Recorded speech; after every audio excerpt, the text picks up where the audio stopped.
उत्तर प्रदेश ब्रज तीर्थ विकास परिषद, उत्तर प्रदेश पर्यटन विभाग एवं जिला प्रशासन मथुरा द्वारा आयोजित ब्रज रज उत्सव 2023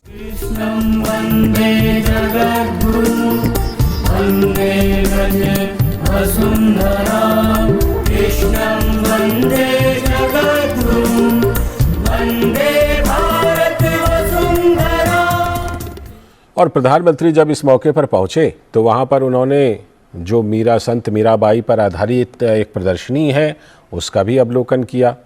ये तस्वीरें आप उसी प्रदर्शनी की देख रहे हैं जहां पर प्रधानमंत्री ने अवलोकन किया था इस प्रदर्शनी का। प्रदर्शनी की विशेष बात यह है कि यहाँ पर संत मीराबाई के जन्म से जुड़ी हुई और उनके जीवन काल से जुड़ी हुई चीज़ों की ये प्रदर्शनी है। सभी विभूतियों का बहुत बहुत स्वागत, अभिनंदन। मैं निवेदन करूंगा कार्यक्रम के आरंभ में माननीय मुख्यमंत्री श्री योगी आदित्यनाथ जी से कि वे माननीय प्रधानमंत्री महोदय के शुभागमन पर उनका स्वागत करें। यहाँ पालकी में विराजमान ठाकुर जी की एक सुंदर आकर्षक भव्य विग्रह को आपके करतल ध्वनि के साथ, पूरे सम्मान भरे करतल ध्वनि के साथ देवियों सज्जनों, माननीय प्रधानमंत्री महोदय का बहुत बहुत अभिनंदन, बहुत बहुत स्वागत है मथुरा के इस धरा पर, ब्रज की इस भूमि पर देवियों सज्जनों। मैं साथ ही निवेदन करूंगा मथुरा से हमारी सांसद श्रीमती हेमा मालिनी जी से कि वे मथुरा आगमन पर माननीय प्रधानमंत्री महोदय का अभिनंदन करें और उन्हें संत मीराबाई की एक प्रतिमा जिनको समर्पित है ये महोत्सव, ये उत्सव, वो उन्हें भेंट करने की कृपा करें। आपके करतल ध्वनि के साथ देवियों सज्जनों, बहुत सम्मान भरी तालियों के साथ बहुत बहुत अभिनंदन माननीय प्रधानमंत्री महोदय का इस अवसर पर। भारत सरकार के डाक विभाग ने संत मीराबाई की 525वीं जयंती के अवसर पर एक विशेष स्मारक डाक टिकट तैयार किया है, जिसका विमोचन आज माननीय प्रधानमंत्री महोदय के कर कमलों से होना है। मैं निवेदन करूंगा संस्कृति मंत्रालय भारत सरकार के सचिव श्री गोविंद मोहन जी से कि वे सबसे पहले संत मीराबाई पर स्मारक डाक टिकट का विमोचन करवाएं माननीय प्रधानमंत्री महोदय के कर कमलों से, और आप सबकी सहभागिता भी हो आपकी करतल ध्वनि के रूप में देवियों सज्जनों।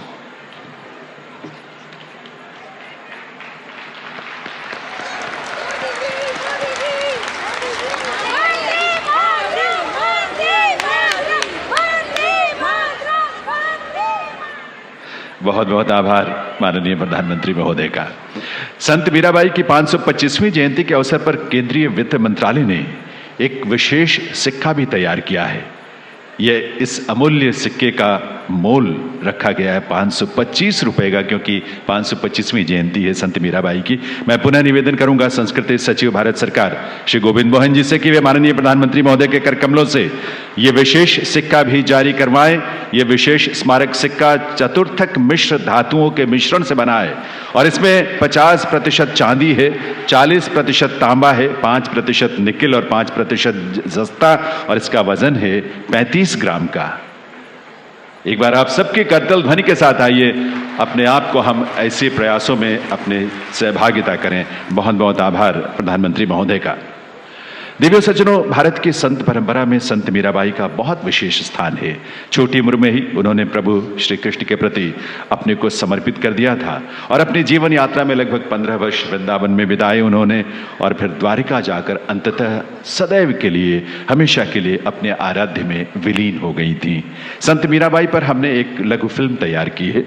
उस फिल्म के माध्यम से उनकी जीवन यात्रा को, उनके चिंतन को, उनके विचारों को और प्रेम और भक्ति की उनकी पराकाष्ठा को हम आपके सामने रखते हैं। आइए देखें ये फिल्म।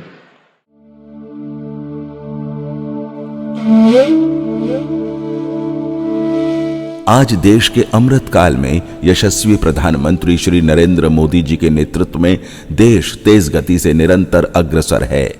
वर्तमान में भारत की सांस्कृतिक और आध्यात्मिक धरोहर में प्रमुखतः भगवत गीता व योग साधना से समस्त विश्व लाभान्वित हो रहा है।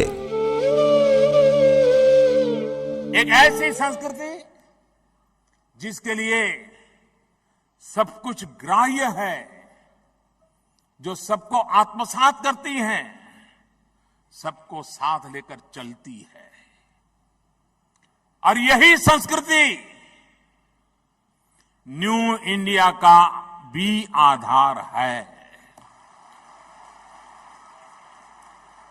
ऐसी संस्कृति जो सबका साथ सबका विकास के मंत्र पर विश्वास रखती है। भारत संत मनीषियों और साधकों की समृद्ध परंपरा से अभिसिंचित भूमि है, जिसमें ब्रज भूमि अलौकिक है। देश की ये संत परंपरा हमारी एक गौरवशाली विरासत की अमूल्य निधि है। मध्यकालीन भारत में अनेक महापुरुषों का जन्म इस पावन भूमि पर हुआ था। उसी क्रम में भक्त मीराबाई के जीवन दर्शन व भक्ति की माधुर्य भावना से ओतप्रोत काव्य से हम सदैव ऊर्जा प्राप्त करते रहे हैं। आज से 525 साल पहले मारवाड़ रियासत के गांव कुड़की में सन 1498 ईस्वी में मीरा जी का जन्म हुआ। आपके जन्म का नाम मेहरी कुंवरी था। प्यार से इनको सभी मीराबाई के नाम से पुकारते थे। श्री कृष्ण की भक्ति मीराबाई को आकर्षित कर रही थी। मेरे तो गिरधर गोपाल दूसरो न कोई। यही साधना और तपस्या की भावना मीराबाई को वृंदावन की ओर आकर्षित करती रही। आलिरी मोहे लागे वृंदावन नी को, घर घर तुलसी ठाकुर सेवा, दर्शन गोविंद जी को। निर्मल नीर बहत यमुना को, भोजन दूध दही को। आलिरी मोहे लागे वृंदावन नी को। उनका कृष्ण प्रेम विरह भाव में अश्रुपात आदि को देखकर वृंदावन के नर नारी समझने लगे कि भगवान श्री कृष्ण की वो परम भक्त हैं। आज भी प्रभु श्री कृष्ण के भक्तों में मीराबाई का स्थान सर्वोपरि है। मीराबाई ने वृंदावन के गोविंद बाग में जिस स्थान को अपनी साधना के लिए चुना था, आज उस स्थान पर मीराबाई का मंदिर सुशोभित है। इस मंदिर में प्रभु विग्रह के दाहिनी दिशा में मीराबाई की भजन कुटीर है। इस पावन स्थली में प्रवेश करते ही अलौकिक भाव स्वतः स्फूर्त होता है। रैदास जी के प्रति उनका आदरणीय भाव था। ब्रज के संत बल्लभाचार्य जी, विठलनाथ जी एवं षड गोस्वामियों की भक्ति और तपस्या से वह बहुत प्रभावित हुई। यही कारण है कि उनके पदों में सगुण भक्ति का पूर्ण भाव परिलक्षित होता है। वृंदावन में भगवत भक्ति की प्राप्ति के लिए वह नियमित यमुना में स्नान करने के बाद निधिवन, सेवा कुंज, ब्रह्म कुंड, राधा बल्लभ जी आदि मंदिरों में भगवान के दर्शन कर नए नए पदों का गायन करते हुए भाव विभोर होकर नृत्य करती थीं। मीराबाई अनवरत वृंदावन में 15 वर्ष रहीं। वह वर्ष 1546 ईस्वी में द्वारिका चली गईं, जहां रणछोड़ दास जी की भक्ति में वो सदैव के लिए विलय हो गईं। मीराबाई जी अहिंसा और सहिष्णुता के भाव के साथ पूरी निष्ठा से अपने प्रभु श्री कृष्ण की अटूट भक्ति के मार्ग पर जीवन भर चलती रहीं। प्रभु प्रेम और भक्ति की पराकाष्ठा को छूने वाली संत मीराबाई जी का संपूर्ण जीवन, उनके भक्ति गीत और आदर्श सभी को अपने आराध्य के लिए समर्पित होने और प्रेम व करुणा के भाव के साथ सबके कल्याण का संदेश देते हैं। कृष्णम वंदे जगत गुरुम।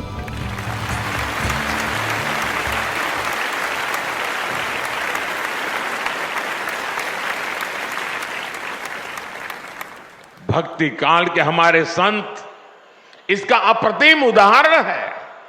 उन्होंने वैराग्य और विरक्ति के प्रतिमान गढ़े और साथ ही हमारे भारत को भी गढ़ा। अब पूरे भारत को देखिए, दक्षिण में आलवार संत और नायनार संत थे, रामानुजाचार्य जैसे आचार्य थे।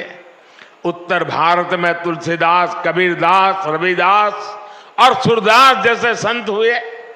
पंजाब में गुरु नानक देव हुए। पूरब में बंगाल के चैतन्य महाप्रभु जैसे संतों का प्रकाश तो आज पूरी दुनिया में फैल रहा है। पश्चिम में भी गुजरात में नरसिंह मेहता, महाराष्ट्र में तुकाराम और नामदाव जैसे संत हुए।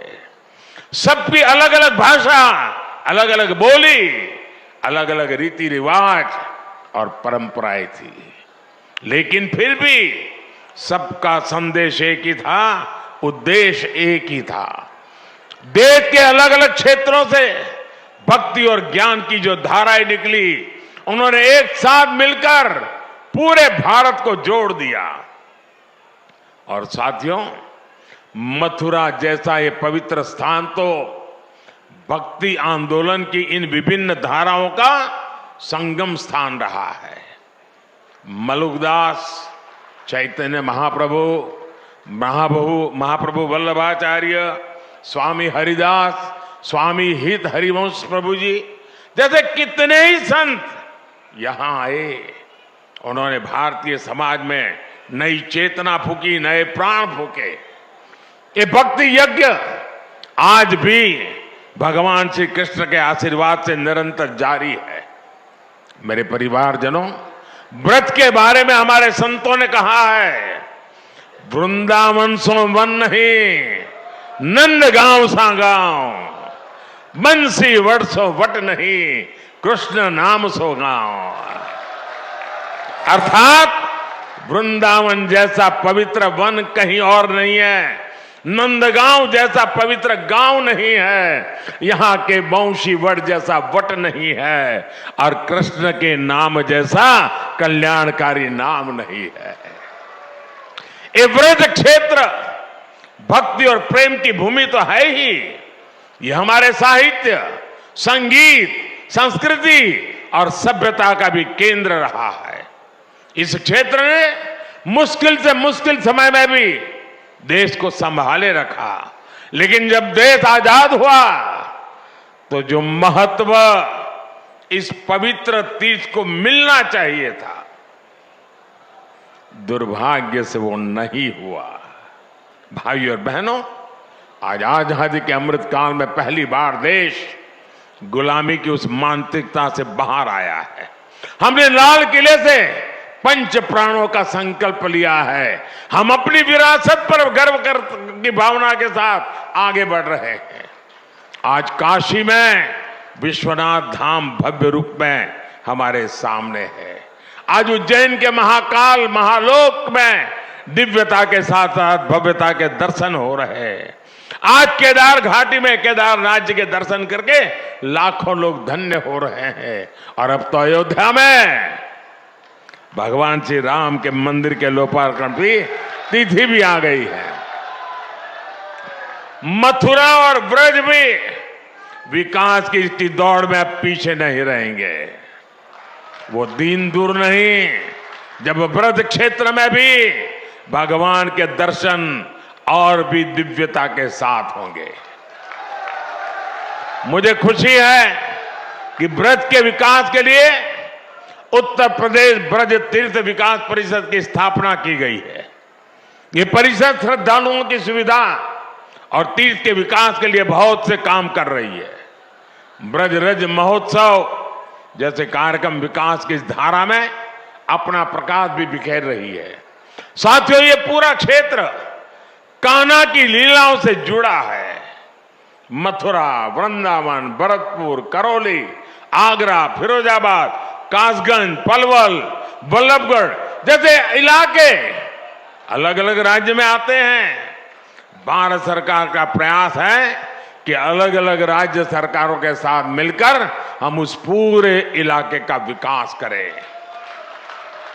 आप सभी को संत मीराबाई जी की 525वीं जयंती पर मैं बहुत बहुत शुभकामनाएं देता हूं, बहुत बहुत धन्यवाद देता हूं। राधे राधे, जय श्री कृष्ण।